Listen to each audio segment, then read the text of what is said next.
Okay, paragraph 2. But through the other method of combating injustice. Remember, the first method is using violence, so obviously the second method is non-violence. But through the other method of combating injustice, we alone suffer the consequences of our mistakes, and the other side is wholly spared. The other method is satyagraha. I hope I'm saying that semi right.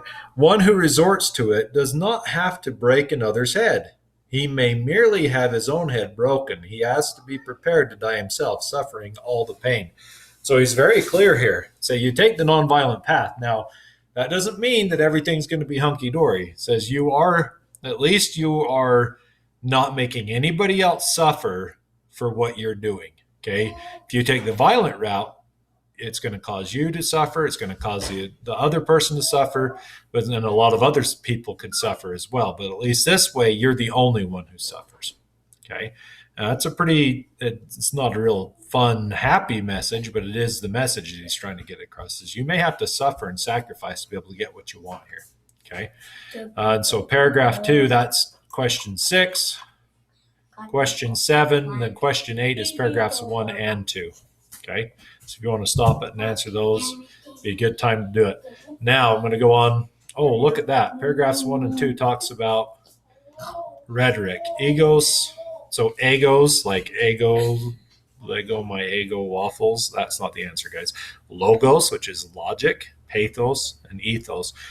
Sure has been using a lot of logic here, hasn't he? To say, well, look, if you use violence, it'll cause a war, and then nobody wins. That's all reasoning, which would be logic, maybe logos, for example. Okay, paragraph 3. In opposing the atrocious laws of the government of South Africa, he'd lived in South Africa and then started doing this in South Africa before he went to India. It was this method that we adopted, this nonviolence. We made it clear to the said government that we would never bow to its outrageous laws. No clapping is possible without 2 hands to do it, and no quarrel without 2 persons to make it. You can't fight if you don't have 2 people to fight. You can't clap without 2 hands. So he's saying same thing goes with the way government works. He is using an analogy here to illustrate his point, more rhetoric. So he says, similarly, no state, by state he means like the government, country, no state is possible without 2 entities, the rulers and the ruled. You have to have both. You have to have somebody to govern and then somebody to be governed. You are our sovereign, our government, only so long as we consider ourselves your subjects. When we are not subjects, you are not the sovereign either. So if we resist you, if we resist your laws, we are not acknowledging you, in other words. So there's 2 parts. If you're resisting, you say, hey, I don't acknowledge this law, that means the government's illegitimate and it's no longer a government. So that's what he's arguing here. There is no more acknowledgement. That's why my awesome picture here, the king, he loses his authority. The crown is meaningless now, even if my little guy here has to suffer. So that will be paragraph 3 is question 9, question 10, and 11. There you go. Okay, I'm just going to keep going. We'll do this last paragraph. So paragraph 4. So long as it is your endeavor to control us with justice and love. So he's talking to the people who are the rulers, the governors. So long as it is your endeavor to control us with justice and love, we will let you do so. But if you wish to strike us from behind, we cannot permit it. Whatever you do in other matters, you will have to ask our opinion about the laws that concern us. Again, it's this whole idea, it's like the Declaration of Independence here. You don't have any authority as a government without the people's consent. Okay, so if you do, okay, good. So if you put in laws that are unjust and the people resist them, they're basically saying, look, we don't acknowledge your government. Okay, so he goes on. If you make laws to keep us suppressed in a wrongful manner and without taking us into confidence, these laws will merely adorn the statute books. It says you can fill up books full of laws, but if nobody follows them, they're meaningless. We will never obey them. Award us for what punishment you like. We will put up with it. So he says you can punish us however you want to, but we'll deal with it. Send us to prison, and we will live there as in a paradise. Well, that's interesting. It's ironic. You wouldn't expect somebody to. Remember, irony is what you expect to happen is not what happens. So he's saying you would expect somebody in prison to not be happy. Well, he says we're going to treat it like a paradise. Go ahead, put us in prison. Ask us to mount the scaffold where you were hanged, and we will do so laughing. Again, it's ironic. Shower what sufferings you like upon us. We will calmly endure all and not hurt a hair of your body. It says you do whatever you want. We're still not going to hurt anybody. We will gladly die and will not so much as touch you. But so long as there is yet life in these our bones, we will never comply with your arbitrary laws. So he just is making it very clear.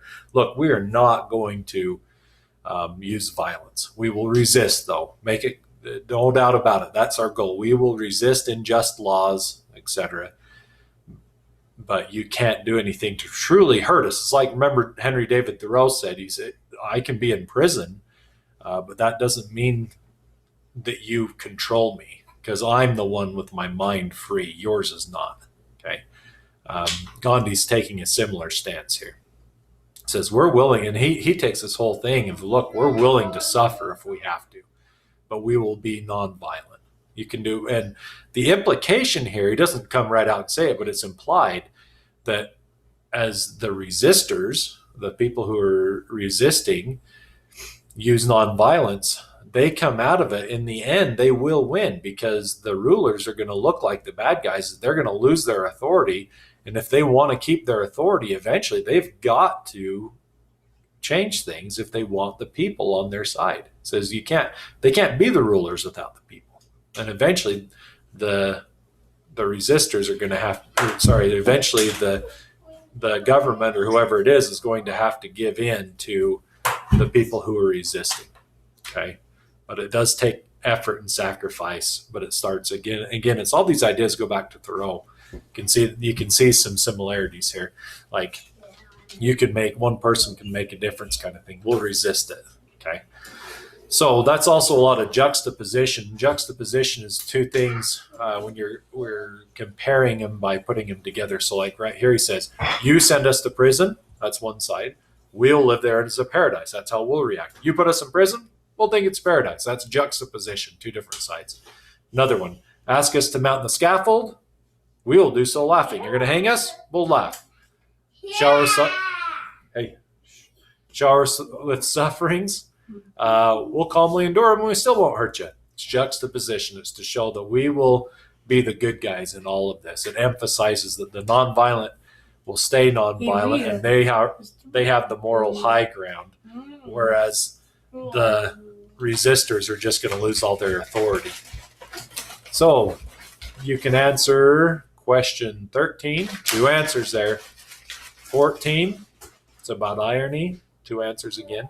15 is about juxtaposition, when you're contrasting two different things by putting them together, like we did with send us to prison, we'll live there as in a paradise. Paragraph 4, after you're done with paragraph 4, go and answer question 16. Then 17, you're going to write 3 statements again. What are 3 ideas that he's talking about with nonviolence here, or with civil disobedience? And 18, what do you think of this speech? I want to go back to 16 real quick.